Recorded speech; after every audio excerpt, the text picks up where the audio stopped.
Straight Talk Bangladesh on the brink is chaos. China loom large, Modi signals India's resolve. Bangladesh is in chaos. Muhammad Yunus has threatened to quit, but is yet to act on his threats. The army chief, Waqar Uz-Zaman, is growing restless. Bangladesh's constitution requires that national elections must be held within 90 days of government dissolution. So, elections should have ideally been conducted by November last year in Bangladesh.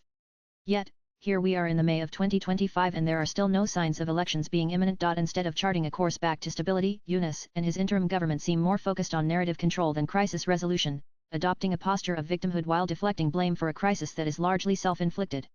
From making ill-informed and provocative statements, such as insinuating that India's northeastern states are landlocked, a geographical absurdity seemingly designed to needle New Delhi, to recklessly inviting China to expand its strategic footprint into the Bay of Bengal via Bangladesh, Yunus regime has systematically alienated its most crucial and historically supportive ally. Obviously, this has led to a remarkable deterioration in India-Bangladesh ties. Now, India is upping the ante and reminding Dhaka of its strategic vulnerabilities. Prime Minister Narendra Modi is set to visit Alipurduar on Thursday, ostensibly to sound the BJP's poll bugle for the West Bengal Assembly elections, which are now less than a year away. While that is true, one must also recognize that Alipurduar in North Bengal lies in close proximity to the chicken neck corridor. The visit comes in the backdrop of India subtly reminding Bangladesh that it has its own chicken necks to worry about.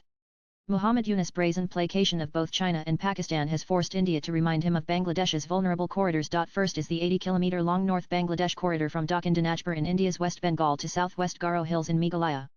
This corridor is absolutely essential for Bangladesh to maintain effective administrative control, logistical supply lines, and economic connectivity with its entire northern Rangpa division. The Rangpa division, comprising 8 districts, is a significant agricultural and population hub. Assam Chief Minister Himanta Biswa Sarma has declared on social media that any disruption here can completely isolate the entire Rangpa division from the rest of Bangladesh. India's capacity to exert pressure here is considerable.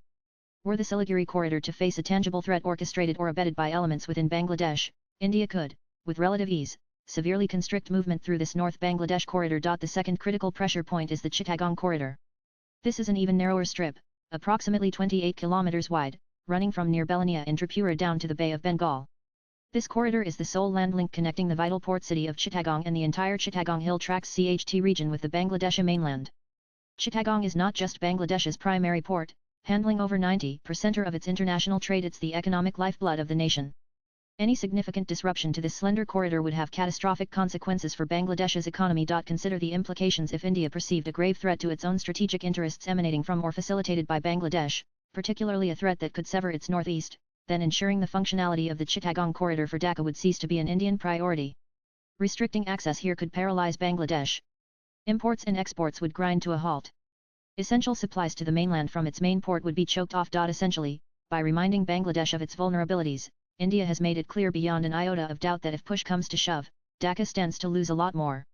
Beyond these 2 geographical choke points, India possesses other significant levers. The Teesta River water sharing issue, for instance, has long been a sensitive point in bilateral relations.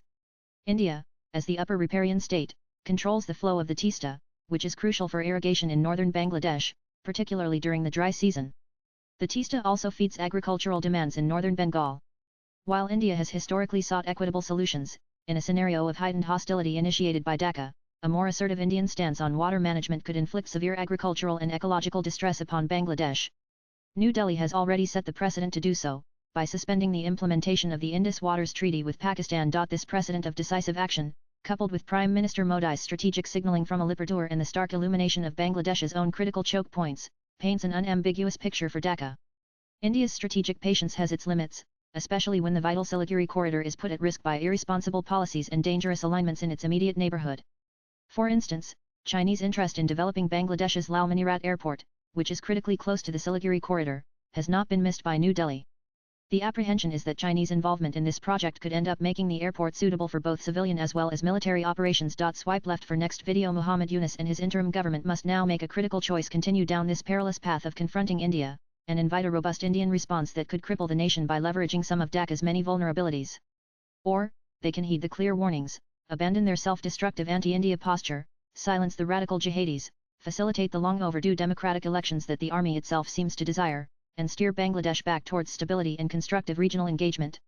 The stability of the entire Bay of Bengal region, and indeed the future prosperity of Bangladesh itself, hinges on Dhaka making the wise choice, for the alternative is a self-inflicted descent into a crisis far deeper and more damaging than the one it currently navigates. Views expressed in the above piece are personal and solely those of the author.